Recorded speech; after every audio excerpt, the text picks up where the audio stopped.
मित्रों, क्या कभी आपको मरे हुए लोगों के सपने आए हैं? अगर आपका जवाब हाँ है, तो इस वीडियो को देखना आप सभी लोगों के लिए बहुत ही महत्वपूर्ण है, क्योंकि इस वीडियो के माध्यम से आपको पता चलेगा कि वह कौन से संकेत है जो मरे हुए लोगों को सपने में देखने से मिलते हैं। चलिए इस बात का बखान मैं आप सभी को एक कथा के माध्यम से देता हूं। मित्रों, एक बार देवर्षि नारद जी यमराज से मिलने के लिए यमलोक जाते हैं। तब वहां पे यमराज जी देवर्षि नारद जी का बड़े प्रेम से आदर एवं सत्कार करते हैं। यमलोक के राजा यमराज के द्वारा अपना सम्मान देखकर देवर्षि नारद जी बहुत प्रसन्न हो जाते हैं। अब यमराज जी देवर्षि नारद जी को प्रणाम करते हुए पूछने लगते हैं, हे देवर्षि नारद जी, आज आप यमपुरी में पधारे हैं, आपका स्वागत है। आपके कदम यमपुरी में पड़े, इसलिए मैं धन्य हो गया। आपके चरण पढ़ने से यमपुरी की शोभा अब और बढ़ गई है। अब इस प्रकार से यमराज जी के द्वारा किए गए स्वागत को देखते हुए देवर्षि नारद जी बहुत ही प्रसन्न होते हैं और यमराज जी से कहते हैं, हे मृत्यु के देवता, यमराज आपको भी मेरा प्रणाम है। आपके द्वारा किए गए इस आदर सत्कार से हम अत्यंत प्रसन्न हुए हैं। अब यमराज जी देवर्षि नारद जी से कहते हैं, हे देवर्षि नारद जी, आज आपका यमलोक में यूं अचानक ही आने का क्या कारण है? अवश्य ही कोई महत्वपूर्ण कार्य अथवा कोई महत्वपूर्ण समाचार होगा जिसे लेकर आप आए होंगे, या फिर हमसे कोई भूल तो नहीं हुई है? कृपया हमें बताइए। यदि मुझसे कोई गलती हुई है तो मुझे क्षमा करे। यदि आप मुझसे कुछ पूछना चाहते हैं तो मुझे बताइए, मैं आपकी क्या सेवा कर सकता हूं? तब देवर्षि नारद जी कहते हैं, हे धर्मराज, आप तो मृत्यु के साथ साथ न्याय के भी देवता हैं। आप तीनों लोकों के सभी जीवित और मृत प्राणियों का लेखा जोखा रखते हैं। आपको पता होता है कि कौन सा जीव कब जिएगा और कब उसकी मौत होगी। आपको समस्त चराचर के भूत और भविष्य का भी ज्ञान है। इसीलिए मैं आपके पास अपनी एक शंका लेकर आया हूं, जो मुझसे हल नहीं हो रही थी। इस वजह से ही हम आपके पास यूं अचानक ही आ पधारे हैं। मुझे इस शंका का निवारण चाहिए, जिसे आप दूर करने की कृपा करें। फिर यमराज जी कहते हैं, हे देवर्षि नारद जी, आप सत्य कहते हैं। हम तीनों लोकों में निवास करने वाले सभी जीवित और मृत प्राणियों का लेखा जोखा अवश्य रखते हैं, किंतु आपके मन की बात जानना हमारे बस का नहीं है। आप तो तीनों लोकों की खबर रखते हैं।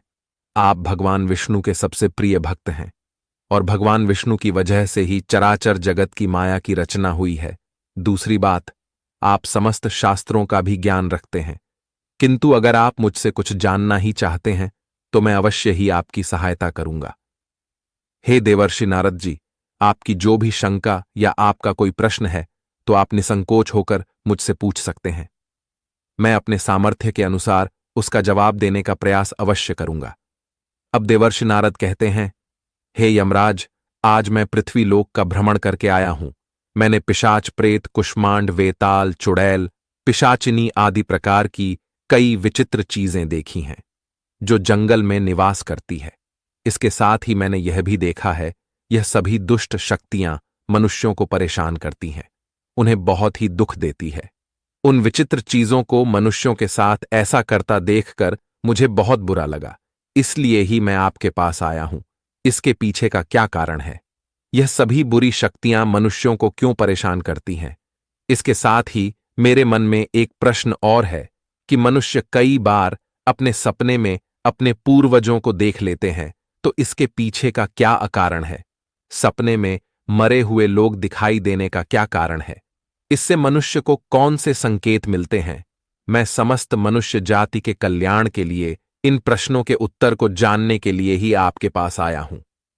देवर्षि नारद जी के प्रश्न सुनकर यमराज जी कहते हैं, हे देवर्षि नारद जी, आपने समस्त मानव जाति के कल्याण के लिए उचित ही प्रश्न किए हैं। मैं आपको इन सभी प्रश्नों के उत्तर देता हूं, किंतु उससे पहले मैं आपको एक अत्यंत पवित्र कथा सुनाता हूं। इस कथा में आपको आपके सभी प्रश्नों के उत्तर मिल जाएंगे। आप इस कथा को ध्यान से अवश्य सुने। जो भी मनुष्य इस कथा का श्रवण करता है, मैं उसके 16 अपराध माफ करता हूं। तब देवर्षि नारद जी कहते हैं, हे धर्मराज, आप मुझे वह महान कथा सुनाइए, मैं इसे ध्यान से अवश्य सुनूंगा। अब यमराज जी देवर्षि नारद जी को कथा सुनाते हुए कहते हैं कि हे देवर्षि नारद जी, एक समय की बात है। मध्य देश में एक अत्यंत शोभायमान नगरी थी, जहां पर एक सेठ अपने 5 भाइयों के साथ निवास करता था। सेठ और उसके सभी भाइयों का विवाह हो चुका था और सभी बड़े प्रेम के साथ एक दूसरे के साथ रहते थे। सेठ के पास किसी भी चीज की कोई कमी नहीं थी। सेठ और उसके भाई बहुत मेहनती थे। वह सभी मिलजुल कर व्यापार और खेती करते थे। पूरे नगर में सेठ के जितना धनवान और कोई नहीं था। यह सारी संपत्ति सेठ को उसके पूर्वजों से ही प्राप्त हुई थी। सेठ के पूर्वज महादानी और दयावान थे। वे सभी दान धर्म तथा अनेक प्रकार के यज्ञ हवन आदि धार्मिक कार्य किया करते थे, जिससे उनके घर में यश और कीर्ति फैली हुई थी। किंतु वह सेठ बहुत ही कंजूस स्वभाव का था। वह धन का लोभी था। उसके अंदर उसके ही पूर्वजों के लक्षण नहीं थे। सेठ न दान धर्म करता था और ना ही यज्ञ और ना ही हवन आदि कार्य करता था। सेठ ने धन तो बहुत इकट्ठा किया था, किंतु उसने कभी अपने धन का सदुपयोग नहीं किया।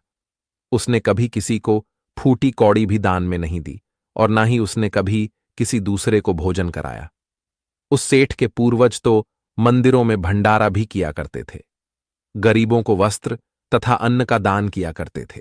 लेकिन सेठ ने अपने पूर्वजों का कभी अनुसरण नहीं किया। वह हमेशा ही धन कमाने में और धन का संचय करने में लगा रहता था, जिससे उसके पास बहुत सारी धन संपत्ति तो हो गई थी, लेकिन उसके पूर्वज उससे बहुत दुखी और नाराज हो गए थे। सेठ के पूर्वजों को अपने पुत्र का व्यवहार ठीक नहीं लगता था। इसी कारण से वे पितृलोक में भी दुखी रहा करते थे।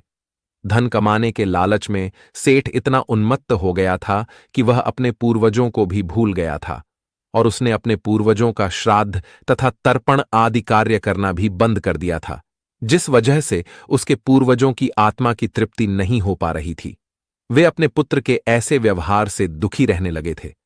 फिर एक दिन उस सेठ के पूर्वज आपस चर्चा करते हैं और उससे मिलने जाने के विषय में सोचते हैं।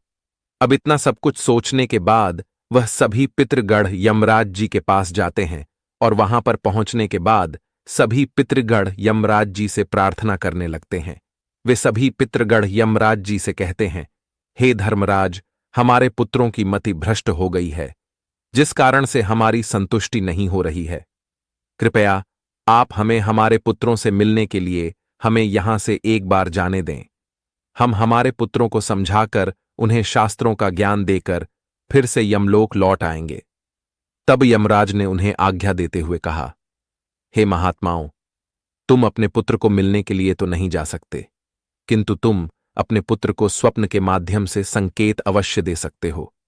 फिर वे सभी पितृ इस बात से सहमत हो जाते हैं और एक एक करके अपने सभी पुत्रों के सपनों में जाकर उन्हें दर्शन देते हैं।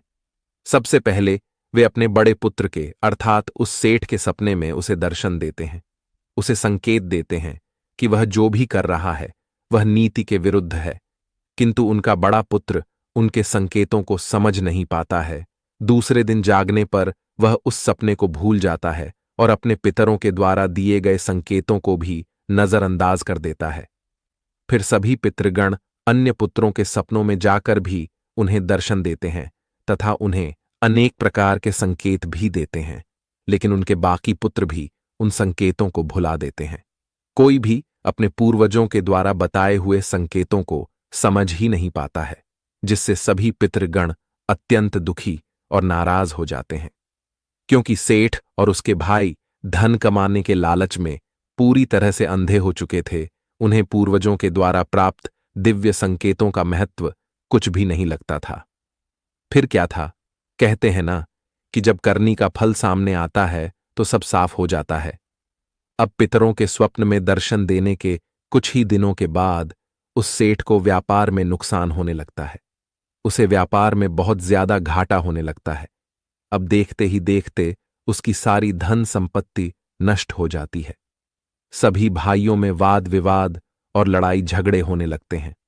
पूर्वजों द्वारा जमा की हुई सारी जमीन जायदाद को वे बेच डालते हैं और पूरी तरह से बर्बाद हो जाते हैं। सभी भाई एक दूसरे से अलग हो जाते हैं और अपना अपना पेट पालने में लग जाते हैं।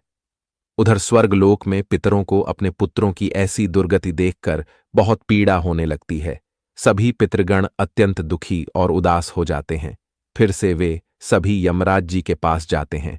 उनके पास में पहुंचकर उनसे कहने लगते हैं, हे धर्मराज, हमसे हमारे पुत्रों की ऐसी दुर्गति नहीं देखी जाती है। हमारे द्वारा किए गए सभी पुण्य कर्मों को हमारे पुत्रों ने नष्ट कर डाला है, जिस वजह से ही अब उन सभी भाइयों में लड़ाई झगड़ा होने लगा है। साथ ही वह अपनी सारी धन संपत्ति भी गवा बैठे हैं। कृपया आप कुछ ऐसा उपाय करें जिससे हमारे पुत्रों को उनकी भूल का पता चल जाए। फिर यमराज उन पितरों से कहते हैं, हे महात्माओं, तुम्हारी इस व्यथा को मैं समझता हूं, मैं तुम्हारी अवश्य ही सहायता करूंगा। मित्रों, उस सभी पितरों से इतनी बात कहने के बाद यमराज जी धरती लोक पर जाकर एक साधु का रूप धारण कर लेते हैं और उन पितरों के पुत्रों से मिलने के लिए जाते हैं। वहां पर पहुंचकर सबसे पहले वे उस सेठ के घर पर जाते हैं, तो घर पहुंचने के बाद वह देखते हैं कि वह सेठ तो अत्यंत बीमार होता है। सेठ की पत्नी साधु का स्वागत करती है और दान करने लगती है। जब वह दान कर होती है तो वह उस साधु भेषधारी भगवान यामराज से अपनी सारी समस्याएं बताती है कि वह कितनी धनवान थी, लेकिन अब वह इतनी निर्धन हो गई है। इसके पीछे का कारण क्या है?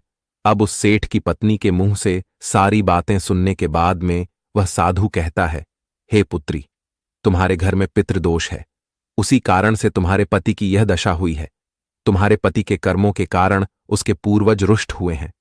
साधु की यह बात सुनकर वह सेठ पूछने लगता है, हे साधु महात्मा, मैंने ऐसा कौन सा पाप किया है जिस वजह से मेरा सब कुछ बर्बाद हो गया है? मेरे भाई, जिन्हें मैंने पूरी जिंदगी अपने सीने से लग कर रखा, आज वह भी मुझे छोड़कर चले गए, जिस वजह से मैं बीमार पड़ गया। तब वह साधु कहता है, हे पुत्र, तुमने अपने पूर्वजों को नाराज किया है।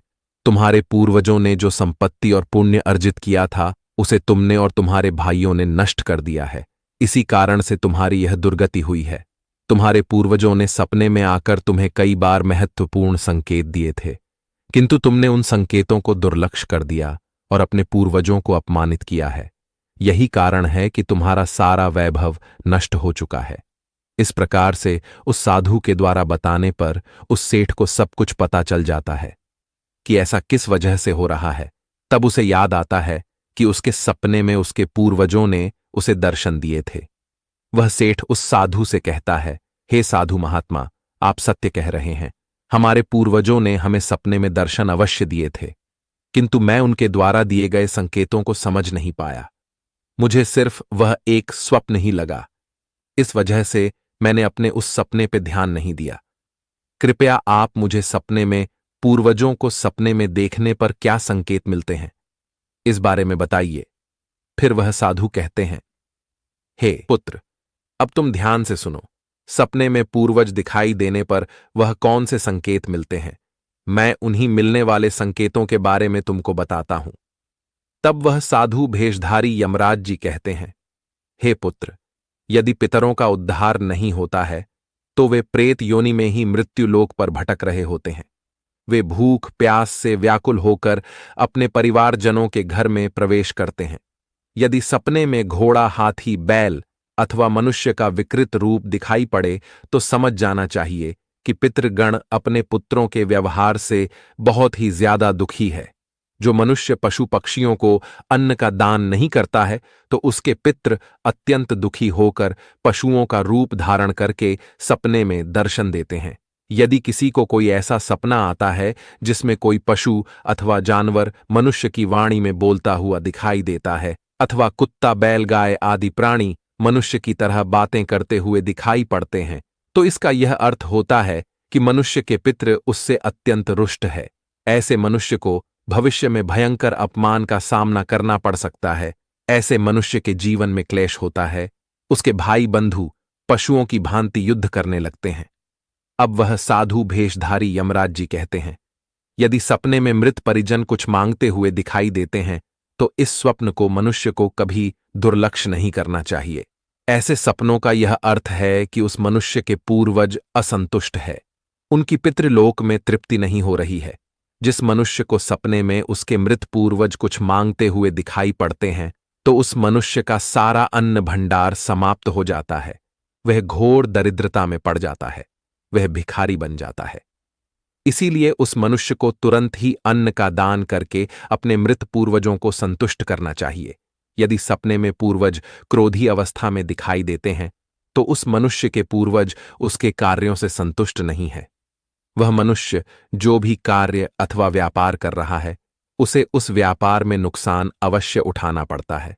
उसके द्वारा किए गए सभी कार्य व्यर्थ हो जाते हैं और उसका कोई फल उसे प्राप्त नहीं होता है। यदि सपने में पूर्वज दिखाई पड़ने के बाद ही अचानक से अदृश्य हो जाते हैं, तो आने वाले समय में उस मनुष्य पर कोई बड़ा संकट आने वाला है, ऐसा समझना लेना चाहिए। यदि सपने में कोई मनुष्य अपने मृत परिजनों को रोता हुआ देखता है, तो उसके पूर्वज उसे यह संकेत दे रहे हैं कि उसे भविष्य में नुकसान उठाना पड़ सकता है, उसका सारा धन वैभव नष्ट हो सकता है और उसे भयंकर दरिद्रता का सामना करना पड़ सकता है। आने वाले संकट की घड़ी को देखकर पूर्वज सपने में रोते हुए दिखाई पड़ते हैं। यदि सपने में पूर्वज गंदे और मैले वस्त्र पहने हुए दिखाई देते हैं, तो निश्चित ही उस मनुष्य का सारा धन नष्ट हो जाएगा, वह धनहीन हो जाएगा। अब वह साधु कहता है, हे पुत्र, यदि तुम्हें भी इस प्रकार के सपने दिखाई पड़े हैं, तो तुम्हें अपने पूर्वजों को प्रसन्न करने के लिए दान, धर्म, तर्पण, श्राद्ध आदि कर्म करने चाहिए, जिससे तुम्हारे सभी कष्ट दूर होंगे। उस साधु की यह बात सुनकर उस सेठ को अपनी गलती का एहसास हो जाता है और वह तुरंत ही अपने भाइयों के पास जाता है और उन्हें साधु के द्वारा बताई हुई बात बता देता है। फिर सभी भाइयों को समझ में आ जाता है कि उनके पूर्वज उन्हें सपने में आकर संकेत दे रहे थे और वे उनके द्वारा दिए गए संकेतों को समझ नहीं पाए। इस वजह से ही उनका ये हाल हुआ है।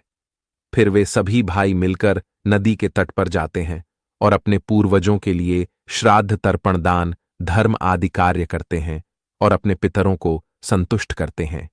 फिर एक दिन उनके पूर्वज उनके सपने में आकर उन्हें दर्शन देते हैं और उन्हें नाना प्रकार के संकेत देते हैं। अब इधर यमराज नारद जी से कहते हैं, हे देवर्षि नारद जी, जब मनुष्य के पूर्वज संतुष्ट हो जाते हैं, तब मनुष्यों को अनेक प्रकार के संकेत प्राप्त होते हैं। यदि सपने में मृत परिजन सिर पर हाथ फिराते हुए दिखाई देते हैं, तो इस सपने का अर्थ यह है कि वे बहुत अधिक प्रसन्न हैं। पूर्वज यह संकेत दे रहे हैं कि उस मनुष्य के जीवन में कुछ बहुत ही अच्छा होने वाला है। यदि पूर्वज मनुष्य की ओर हाथ बढ़ाते हुए दिखाई देते हैं, तो पूर्वज यह संकेत दे रहे हैं कि मनुष्य जो भी काम कर रहे हैं, उससे वे संतुष्ट हैं और उसे उस कार्य में अवश्य ही सफलता प्राप्त होगी। यदि सपने में पूर्वज स्वस्थ दिखाई देते हैं, उनके मुखमंडल पर तेज दिखाई देता है और उनके वस्त्र चमकीले और सफेद रंग के होते हैं, तो उन पितरों को मुक्ति मिल चुकी होती है। ऐसा सभी को समझना जाना चाहिए। अगर सपने में पूर्वज दूर आकाश में बादलों पर बैठे हुए दिखाई देते हैं, तो यह शुभ संकेत है। मनुष्य के पूर्वज अत्यंत प्रसन्न है और उसे आशीर्वाद दे रहे हैं। इस प्रकार से उन सभी भाइयों को पूर्वजों के द्वारा शुभ संकेत प्राप्त होते हैं और उनका खोया हुआ सारा धन और संपत्ति उन्हें वापस मिल जाता है और सभी भाई मिलजुल कर एक साथ रहने लगते हैं और सुखपूर्वक अपना जीवन व्यतीत करके दिव्य विमानों में बैठकर पितृलोक चले जाते हैं। अब देवर्षि नारद जी कहते हैं, हे मृत्यु के देवता, आज आपने मुझे इस बात को बताकर सच में मेरा और धरती लोक पर रहने वाले सभी मनुष्यों का उद्धार कर दिया है।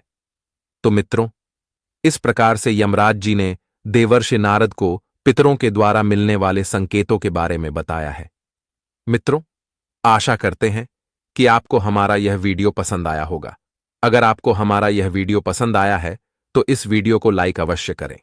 साथ ही अगर आप सभी लोग हमारे चैनल पर नए हैं, तो हमारे चैनल को सब्सक्राइब करके हमारे चैनल के सदस्य अवश्य बने और हो सके तो इस वीडियो को ज्यादा से ज्यादा लोगों में शेयर करें, ताकि उन्हें भी इस विषय में पता चले।